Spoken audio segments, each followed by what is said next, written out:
Mobil ini sangat banyak sekali fiturnya, dan seperti apa nanti dikendarainya, kita juga akan coba berkendaranya bukan di jalan biasa tapi di jalan pegunungan yang naik cukup terjal dan turun yang cukup curam.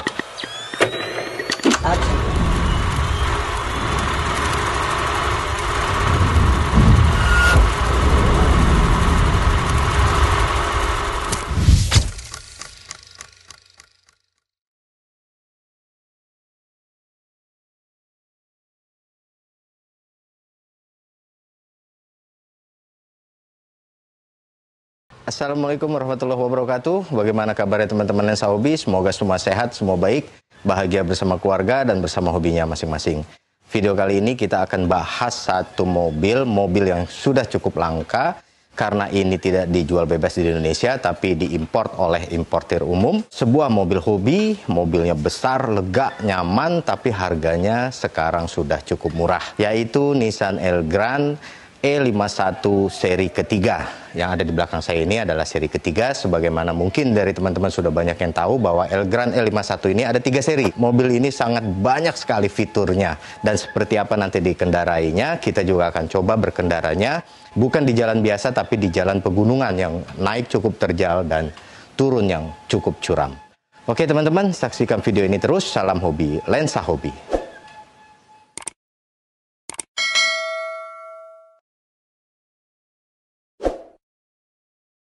Ini juga salah satu perbedaan dari Elgrand E51 seri 3 dengan seri 2. Seri 3 ini sudah ada tombol untuk membuka pintu belakang kanan kiri yang dibuka secara elektrik, bisa dengan remote ini. Jadi sudah ada ini. Setahu saya yang seri 2 dia belum ada tombol dari sini. Oke, kita lihat dia bagian luar dulu. Ini sudah ada kamera di sebelah kanan. Kalau yang seri 3 ini dia sudah 4 kamera. Jadi kameranya itu ada di depan bagian sini, kamera di spion sebelah kiri, dan spion tadi sebelah kanan, dan juga belakang. Ini ada di atas. Ini penampakannya dari belakang. Nah, kita lihat sekarang velgnya. Velgnya seperti ini, palang 6 dengan ukuran R17. Ukuran bannya 215/60 R17. Dia sudah cakram belakangnya. Oke, sekarang kita coba langsung masuk bagian depannya. Nah, seri Black edisi ini atau Black Edition ini jok kulit warna hitam. Dia sudah keyless, tapi pakainya dia masih sistem putar. Di sininya ada lampu, jadi berguna saat malam. Tombol ini jelas terlihat. Seperti itu. Oke, di sini ada tombol untuk retract spion. Ini ada pengaturan spion juga sudah elektrik di sini. Di sini ada tombol AFS, on dan off.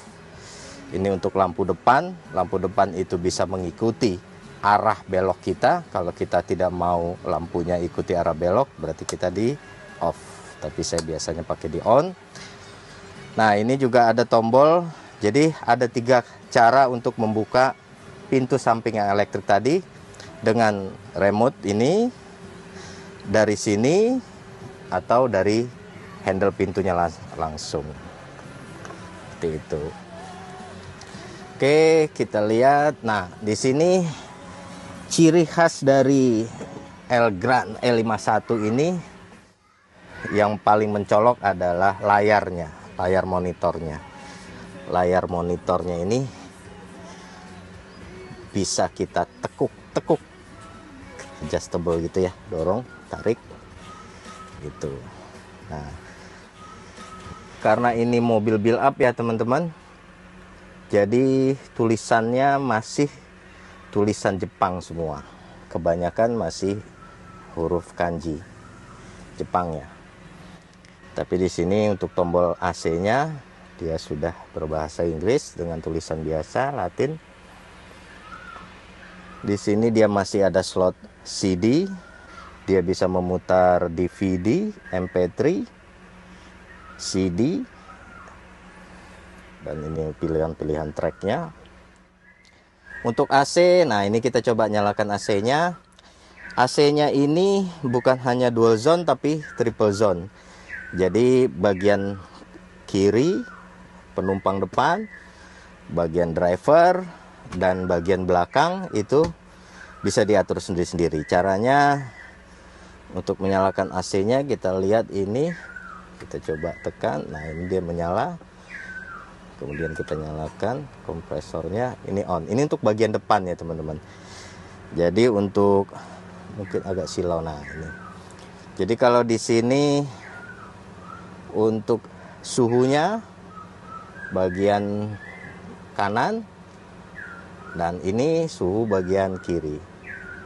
Bisa diatur di sini dan bisa juga kita set di auto untuk depan.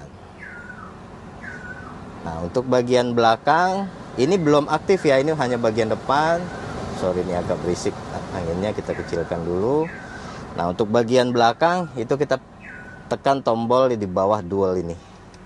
Untuk AC bagian. Nah, ini masih off AC bagian belakang. Kita coba nyalakan. Nah, ini suhu di bagian belakang.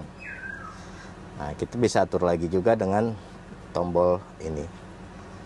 Belakang pun bisa kita set di auto.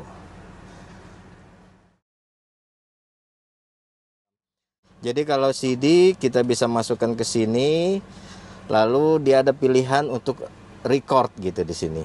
Nah, ini akan menyala. Kalau kita tekan, dia otomatis akan merekam satu album itu. Jadi satu-satu tracknya dia rekam dan masuknya ke music box. Music box itu adanya kalau di sini kita tekan disk, dia bisa ada pilihan Bluetooth, nah CD atau music box. Nah ini music box. Music box ini bukan dari CD di sini lagi, tapi dia sudah hasil yang kita rekam. Jadi ini folder ya teman-teman, ini folder. Dia ada beberapa isinya di sini.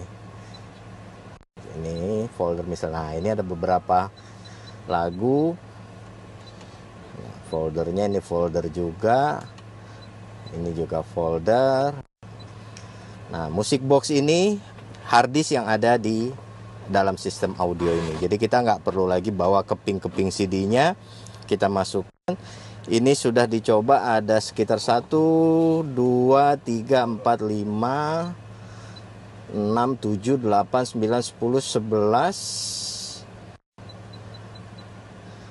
11 album sudah bisa masuk ya. Tapi saya belum tahu, belum coba tambah lagi. Kayaknya sih masih bisa ya untuk nambah lagi. Itu salah satu juga fitur kelebihan di sistem audio mobil ini.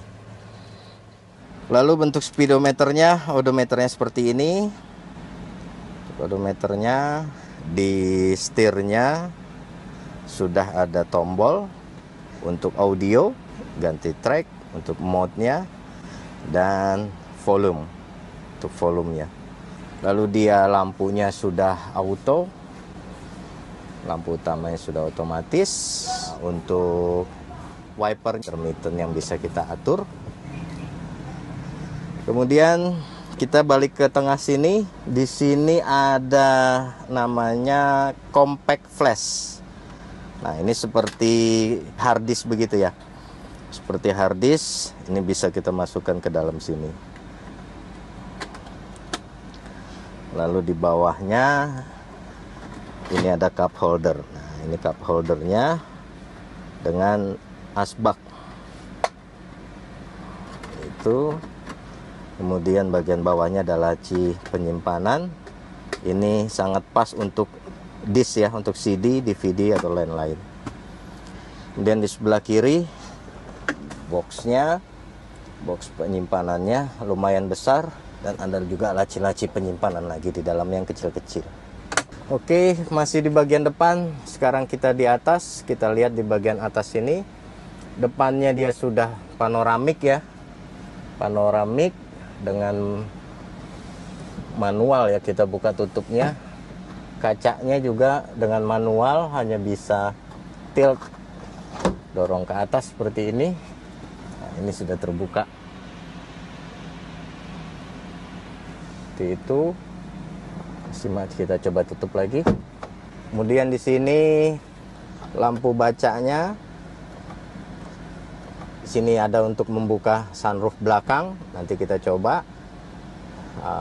Ini ada lock untuk pengaman sunroofnya. Kalau ini kita tekan, dia tidak akan bisa terbuka sunroof belakangnya.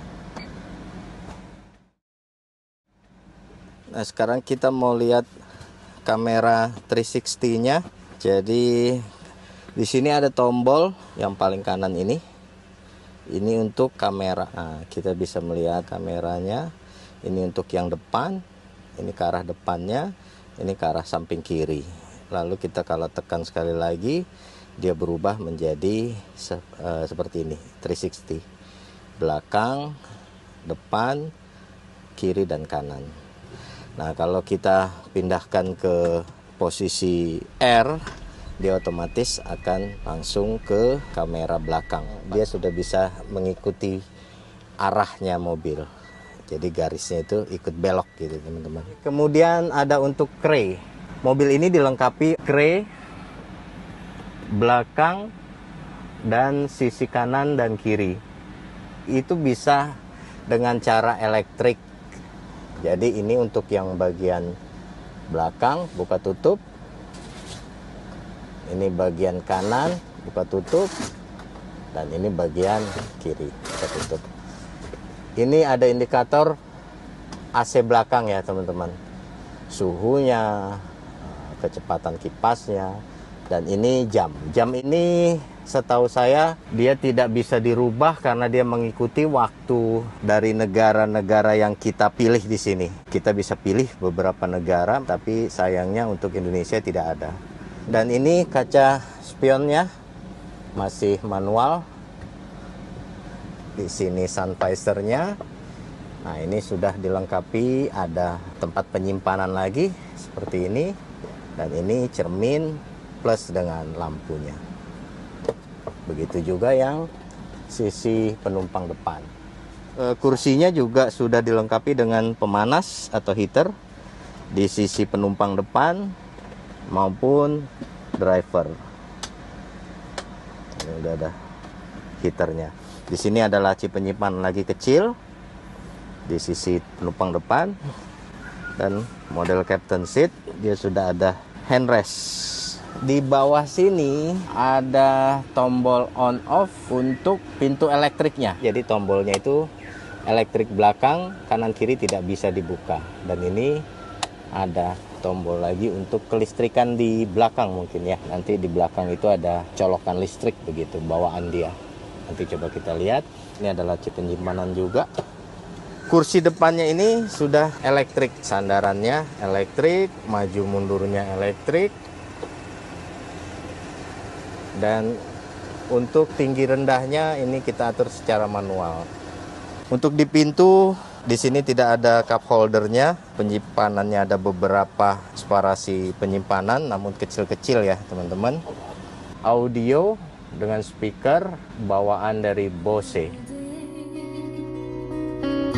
Every word you say, every game you play, every night. Oke, kita sekarang lanjut ke bagian belakang. Nah, pintunya itu elektrik. Kursinya manual ya, bisa diatur maju mundurnya. Dia juga ada sandaran kaki tambahannya seperti ini. Sama kanan kiri, semua ada. Kita bisa buka sunroof ini atau moonroof ini dengan menggunakan remote yang ada di sini. Pengaturan audio juga bisa kita atur dengan remote ini. Audio, AC, dan sunroof ini. Sekarang saya mau kasih contoh untuk menggunakan remote ini untuk audionya ya, teman-teman. Di sini ada monitornya. Ini kita bisa buka dari belakang sini. Ini akan mengikuti layar di depan. Di sini kita mau mode-nya atau modenya itu ada DVD, aux, ini bisa diatur dari sini semua. Itu. Ini satu remote untuk audionya, untuk sistem audio di mobil ini bisa diatur dari sini. Dan remote-nya satu ini adalah remote untuk mengatur AC dan sunroof. Jadi di sini ini yang atas ini untuk AC ya, teman-teman. Kita bisa lihat itu di bagian depan kita atur dengan remote ini.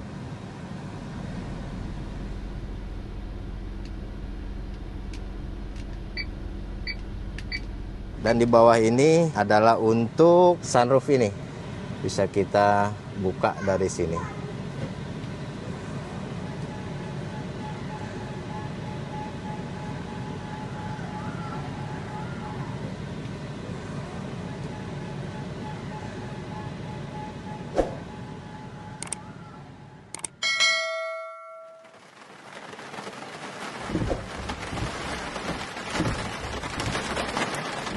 Oke teman-teman lensa hobi, sekarang kita mau coba berkendara mobil ini dan saya akan menceritakan, mudah-mudahan bisa menggambarkan bagaimana impresi membawa mobil ini. Tapi sekarang kita selain di jalan tol juga coba di jalur yang cukup ekstrim. Untuk di mobil ini yang saya rasakan suspensinya memang sangat empuk ya, sangat empuk. Ketika berkendara di jalan yang seperti ini, itu memang bantingannya itu justru ya cukup mengganggu karena dia terlalu empuk ya teman-teman. Mobil ini besar dan tingginya itu sampai 1,9 meter.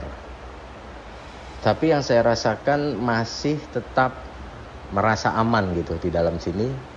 Melewati jalur-jalur seperti ini, jalur-jalur yang cukup ekstrim dengan tanjakan yang terjal dan turunan yang curam. Sistem pengeremannya juga mumpuni, sudah sangat baik. Dan tenaganya ini besar teman-teman, dengan cc yang 2500 V6. Mungkin karena tenaganya ini yang mumpuni juga, kita jadi merasa tenang dan aman di dalamnya untuk melewati jalur seperti ini. Dan untuk ground clearance, saya rasa selama perjalanan di medannya seperti ini kita tidak pernah sekalipun mentok gitu bawahnya. Jadi kita juga merasa tenang di situ. Jalur-jalur sempit, beberapa juga waktu kita lewat di jalan seperti ini itu ada beberapa yang longsor. Kamera 360-nya ini sangat membantu sekali. Jadi itu juga salah satu yang membuat saya berkendara di jalur seperti ini masih merasa aman, nyaman, dan tenang.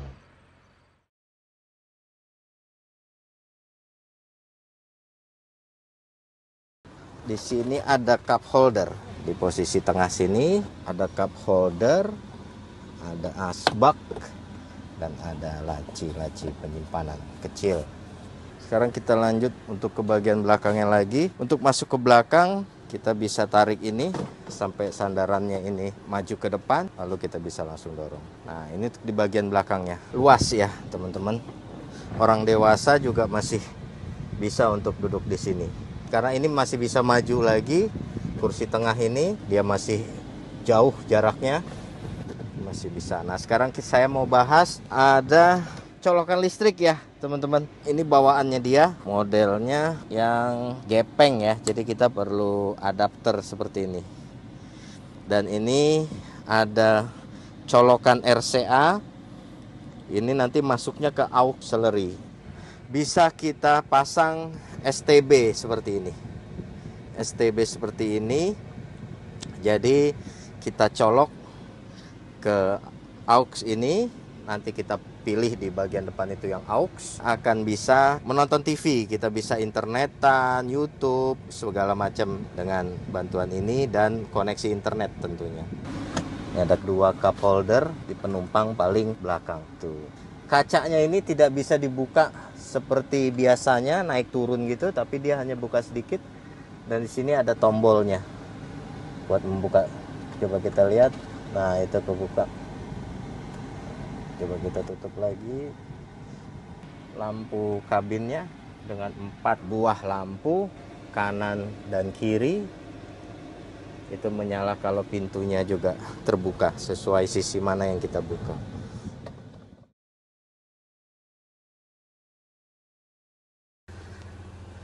Nah, di sini ada tombol di sisi kirinya. Ini kita tarik, kemudian kita dorong gitu ya. Kita dorong. Nah, dia bisa berputar 360 derajat. Ini dia sudah berhadapan-hadapan dengan kursi belakangnya. Nah, kita coba duduk dari belakang. Kita lihat nih. Dan ini cukup lega. Maaf ya teman-teman, nih kakinya, cuman saya biar bisa menjadi bayang-bayang bahwa kursi ini bisa kita set benar-benar nyaman. Ini bisa kita rebahkan lagi. Kalau rebah lagi sampai sana, ini bisa jadi benar-benar seperti tempat tidur.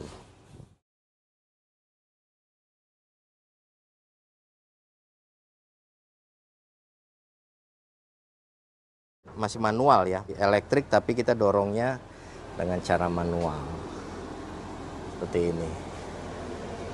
Dan belakang ini juga ada 2 speaker dari Bose. Saya nggak tahu kalau yang seri 2 itu sudah Bose apa belum ya. Nah, di sini ada laci penyimpanan kecil di bagian sini, dan di bawah sini juga ada laci penyimpanan. Di sini ada soket 12 volt. Ini juga dilengkapi lampu. Nah, seperti ini penampakannya dari belakang. Nah, sistemnya pintu ini dia model vakum, jadi nggak perlu kita tutup dengan keras. Cukup segini aja dia akan narik sendiri. Wiper belakang. Oke, ada satu lagi yang mau saya kasih lihat ke teman-teman lensa hobi semua. Ada satu laci lagi di bagian sini. Ini mungkin yang banyak dari teman-teman belum tahu, bahwa di bawah ini ada satu laci penyimpanan gitu. Di bawah sini, di bawah laci penyimpanan utama ini, sisi penumpang depan, di bawah sini ada laci penyimpanan. Kalau di manual booknya sih ini disebut dokumen box ya, jadi box untuk dokumen. Nah, ini untuk dongkraknya, dia tersimpan rapih di sini di sisi penumpang depan. Ban serep dia ada di bawah di kolong ya teman-teman. Cara bukanya itu dari sini. Nah, ini ada lubang ini, dari sini dia. Kita putar, kemudian nanti turun ban serepnya.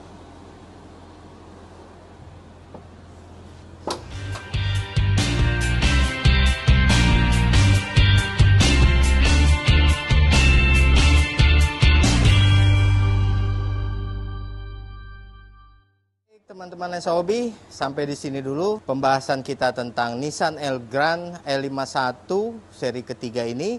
Semoga sedikit banyaknya bisa bermanfaat buat teman-teman, khususnya yang sedang berniat untuk meminang mobil ini. Oke, sampai ketemu lagi di video-video mendatang. Tetap sehat, tetap semangat jalani hari-hari. Salam hobi, lensa hobi. Wassalamualaikum warahmatullahi wabarakatuh.